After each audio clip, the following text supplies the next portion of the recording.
You're listening to Rochester Trail Riders.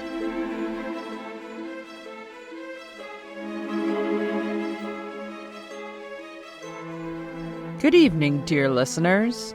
As the shadows grow longer and the chill in the air deepens, we are taking a detour from our regularly scheduled programming to usher in the spirit of Halloween. Whether you're nestled by a crackling campfire or huddled around a familiar hum of the barn radio, prepare yourself for a tale that is bound to send shivers down your spine. Tonight, we delve into the heart of the Genesee Valley for a story that has echoed through the ages. So gather close, make sure your flashlights are ready, and join us for this special Rochester Trail Tale. Are you ready? Let's begin. Fall of 1834 had painted the Genesee Valley with a palette of rich hues. Golden leaves from the majestic oaks formed a carpet for the land surveyor named Nathaniel Greyson. Every morning, Greyson would mount his faithful Morgan named Orion, and together they charted the future course of the Genesee Valley Canal. The duo had traveled many places with their work, but something about this stretch of land felt different. Stories overheard the night before about the valley fog, its myths and legends, they all faded into the background as Greyson focused on his work. This warm October day, as he was plotting the canal route, the atmosphere began to feel strangely dense. In the intensified stillness, the forest silence was almost deafening. Every snap of a twig beneath Orion's hooves echoed eerily. Even the bird calls had ceased, replaced by an oppressive quiet that weighed heavily on his chest. Suddenly, Orion stopped in his tracks, ears pricked forward, nostrils flaring. Greyson could feel the horse's heartbeat against his leg, racing with anxiety. He too strained his ears, trying to pick up whatever had caught his steed's attention. And then he heard it. A soft, rhythmic thud. The unmistakable sound of footsteps. But these were not familiar footsteps of human or animal.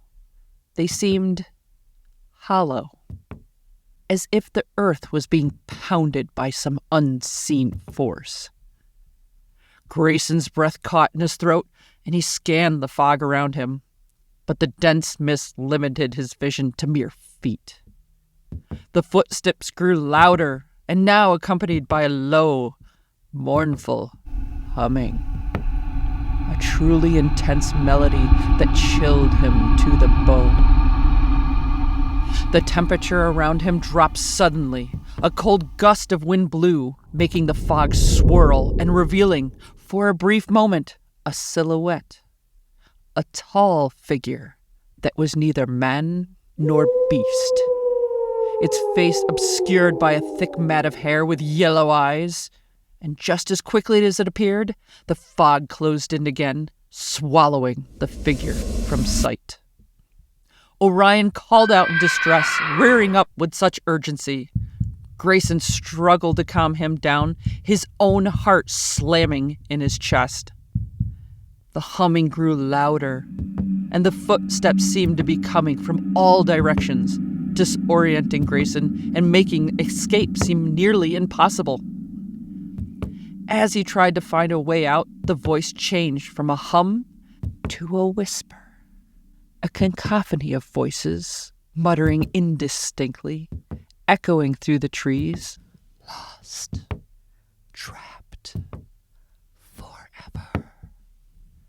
Desperation gripping him, Greyson had spurred Orion forward, urging the horse to gallop blindly through the fog, hoping to break free from this unseen terror.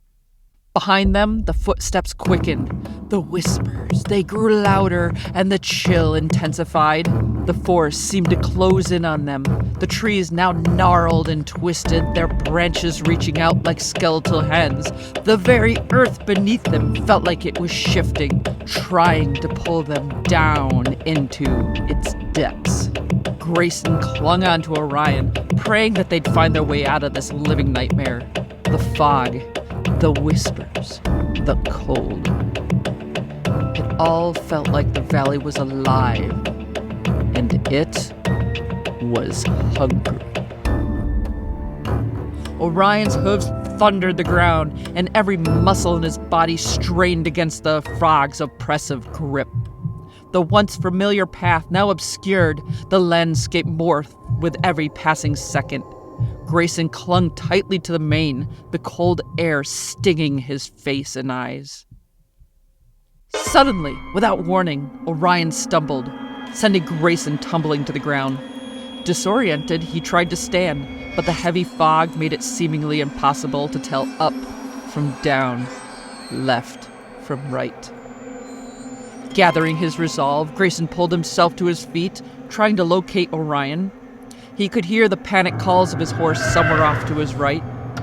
But what worried him more was the deliberate, slow crunch of leaves behind him, drawing closer and closer. Greyson reached for a falling branch, holding it like a makeshift weapon, ready to defend himself. From the thick veil of the fog emerged the figure of the beast. With a swift movement, the creature lunged at Greyson, but a powerful squeal echoed from the fog as Orion, emerging from the haze, barreled into the creature, knocking it aside. Seizing the moment, Greyson leapt onto Orion's back, and fused as one, they surged down the path. The two of them raced through the oppressive fog, the creature, enraged, screams echoing behind them. The path slowly became visible as the fog began to thin, and soon the dense woods gave way to open land. Breaking through the clouds, the sun cast away the remnants of the fog, revealing familiar terrain and the Genesee Valley. Man and horse did not stop until they reached the Hotel of the Genesee. The encounter left behind a lasting impression. The once serene valley now held a haunting secret, that a guardian would forever remind them of the thin line between the known and the unknown. The story of the creature would be passed down through generations, a chilling tale of a mysterious protector of the Genesee. And so a legend was born. To this day, those who dare to ride the Greenway through the Genesee Valley whisper tales of a beast. Some say they can hear his footsteps in the autumn fog, while others swear they've seen yellow eyes watching from the wood. But one thing is certain, on the cover of a heavy mist, the heart of the valley lies, a creature waiting for its next encounter.